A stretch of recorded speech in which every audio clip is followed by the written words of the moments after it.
শীতকালে ছোট টবে গাঁদা গাছে প্রচুর পরিমাণে ফুল ও কুঁড়ি পেতে বিনামূল্যে বাড়িতে তৈরি এই জৈব টনিক অবশ্যই ব্যবহার করুন। নমস্কার বন্ধুরা, কেমন আছেন আপনারা সকলে? আশা করছি সকলেই খুব ভালো আছেন। আজকে আবার একটি নতুন ভিডিওতে আপনাদেরকে অনেক অনেক স্বাগত জানাই। আজকের ভিডিওতে আপনাদেরকে বলবো যে ছোট টবের মধ্যে আপনি যদি গাঁদা গাছের মধ্যে প্রচুর পরিমাণে এরকম সুন্দর সুন্দর ফুল ও কুঁড়ি পেতে চান, তাহলে কিভাবে যত্ন করতে হবে এবং কি ধরনের জৈব সার গাছের মধ্যে ব্যবহার করলে এত সুন্দর ফুল পাবেন ও গাছ খুব তাড়াতাড়ি ঝাঁকড়া হয়ে উঠবে। গাঁদা গাছের যত্ন এবং সার সম্পর্কে এর আগেও বেশ কয়েকটি ভিডিও চ্যানেলে দেওয়া রয়েছে, সেগুলো অবশ্যই দেখবেন, তাহলে আপনারা আরও বেশি উপকৃত হবেন। আপনারা যদি এই চ্যানেলের মধ্যে নতুন হয়ে থাকেন তাহলে চ্যানেলটিকেও অবশ্যই সাবস্ক্রাইব করে নেবেন। তাহলে চলুন আজকের ভিডিওটা আমরা শুরু করে নিই। ছোট টবে গাঁদা গাছে বেশি পরিমাণে ফুল নিতে গেলে কয়েকটি স্পেশাল কেয়ার আপনাদেরকে করতে হবে। তার মধ্যে প্রথম হচ্ছে গাছের মাটি তৈরি, দ্বিতীয় হচ্ছে গাছের সঠিক পরিমাণে প্রুনিং এবং তারপর হচ্ছে সার প্রয়োগ। গাঁদা গাছ বসানোর আগে আপনারা অর্ধেক পরিমাণ গার্ডেন সয়েল এবং অর্ধেক পরিমাণ যে কোনো ভার্মি কম্পোস্ট মিশিয়ে এর মাটিটা তৈরি করতে পারেন। এভাবে মাটি বানালে আপনাদের গাছ খুব ভালো গ্রো হবে এবং গাছ ঝাঁকড়া হবে এবং গাছ থেকে আপনারা পরবর্তীকালে প্রচুর পরিমাণে ফুল সংগ্রহ করতে পারবেন। মাটিতে জলের ব্যবহার সঠিকভাবে গাঁদা গাছে করতে হবে। যদি গাছের মাটিতে বেশি পরিমাণে জল ব্যবহার করে ফেলেন তাহলে গাছের গোড়া পচে যাওয়ার সম্ভাবনা থেকে যায়। তাই মাটিটা হাত দিয়ে একটু চেক করে দেখবেন যে মাটিটা কাদা কাদা হয়ে আছে কিনা। যদি খুব বেশি মাটি ভেজা থাকে তাহলে কিন্তু গাছের গোড়ায় জল দেবার প্রয়োজন নেই। সব থেকে ভালো যদি একদিনের গ্যাপে গাছের গোড়ায় জল দেন, তাহলে কিন্তু এই সমস্যাটা, এই যে গোড়া পচা সমস্যা, এটা আপনাদের কাছে থাকবে না। 2 নম্বর হচ্ছে এই গাছের প্রুনিং। দেখতেই পাচ্ছেন আমার গাছে অলরেডি কুঁড়ি চলে এসেছে, তাই এই ছোট গাছে কোনো সময় আপনারা কিন্তু কুঁড়ি নেবেন না। ছোট গাছে যদি আপনি কুঁড়ি থেকে ফুল নেন তাহলে কিন্তু আপনার গাছটার হেলথ খারাপ হয়ে যাবে এবং পরবর্তীকালে আপনি কখনোই ভালো ফুল পাবেন না। এই যে গাছটা দেখছেন, এর কিন্তু ডগা আমি ছেঁটে ফেলেছি।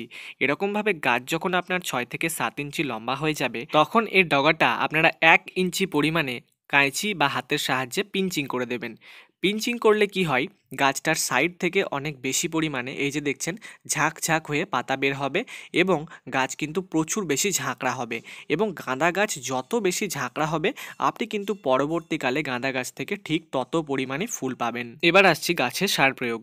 আপনারা হয়তো বিভিন্ন ধরনের রাসায়নিক সার নিজেদের গাছে ব্যবহার করেন বা পরিমাণ মতো রাসায়নিক সার ব্যবহার করলেও গাছে কোনো ক্ষতি হয় না, কিন্তু আজকে আমি আপনাদেরকে এমন একটি জৈব টনিক তৈরি করা ও ব্যবহার করা শেখাবো যেটি ব্যবহার করলেই কিন্তু আপনার গাছ প্রচুর বেশি ঝাঁকড়া হবে এবং গাছে কিন্তু ফুলের সংখ্যা আপনারা বেশি পাবেন। এই যে জিনিসটা দেখছেন, এটা হচ্ছে বাড়িতে তৈরি এমন একটি জৈব তরল টনিক যেটি গাছে ব্যবহার করলে গাছের হেলথ কিন্তু খুব বেশি ভালো থাকবে এবং তার সাথে সাথে কিন্তু আপনি গাছে ফুল ও কুঁড়ির সংখ্যাও বেশি পাবেন।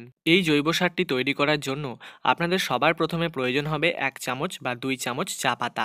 চা পাতা আমাদের প্রত্যেকের বাড়িতে অ্যাভেলেবেল রয়েছে, কিন্তু এই চা পাতাটি ব্যবহার করা চা পাতা নয়। অব্যবহৃত চা পাতার মধ্যে নাইট্রোজেনের পরিমাণ যেহেতু সব থেকে বেশি থাকে, তাই আমরা কিন্তু এক্ষেত্রে অব্যবহৃত চা পাতাটাই সার হিসেবে ব্যবহার করব। এই চা পাতা সার ব্যবহার করার জন্য আপনাদের মোটামুটি 1 থেকে 2 চামচ চা পাতা 1 লিটার জলের মধ্যে কিন্তু ভালোভাবে গুলে নিতে হবে। তারপর আপনারা এই 1 লিটার জলটিকে কোনো একটি প্লাস্টিকের বোতলের মধ্যে ভরে নেবেন এবং সেটিকে মোটামুটি 1 দিন পর্যন্ত রেখে দেবেন। মোটামুটি 1 দিন পর আপনাদের এই তরলটা সম্পূর্ণরূপে সারে রূপান্তরিত হয়ে যাবে। তারপর আপনারা কিন্তু এটিকে ডাইরেক্ট নিজেদের গাছে ব্যবহার করবেন, এক্সট্রা কোনো রকমের জল মিশ্রণ করার প্রয়োজন নেই। এই সারটি আপনারা মোটামুটি 10 থেকে 15 দিন অন্তর অন্তর ব্যবহার করতে পারেন।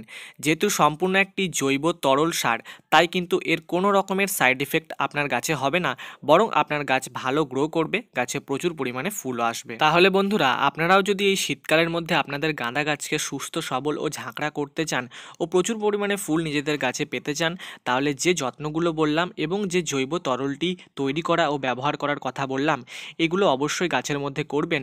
আমি নিশ্চিত আপনার গাছে প্রচুর পরিমাণে ফুল ও কুঁড়িতে ভরে উঠবে। আজকের ভিডিওটি আপনাদের কেমন লাগলো আমায় কমেন্ট সেকশনে অবশ্যই জানাবেন। ভিডিওটি যদি আপনাদের ভালো লেগে থাকে তাহলে ভিডিওটিকে অবশ্যই একটি লাইক করে দেবেন। আপনি যদি এই চ্যানেলের মধ্যে নতুন হয়ে থাকেন তাহলে চ্যানেলটিকেও অবশ্যই সাবস্ক্রাইব করে নেবেন। তাহলে আজকের মতো ভিডিওটা এখানেই শেষ করছি। দেখা হচ্ছে অন্য একটি গাছ সম্পর্কিত ভিডিও নিয়ে। সবাই খুব ভালো থাকুন আর নিজেদের গাছের যত্ন করুন।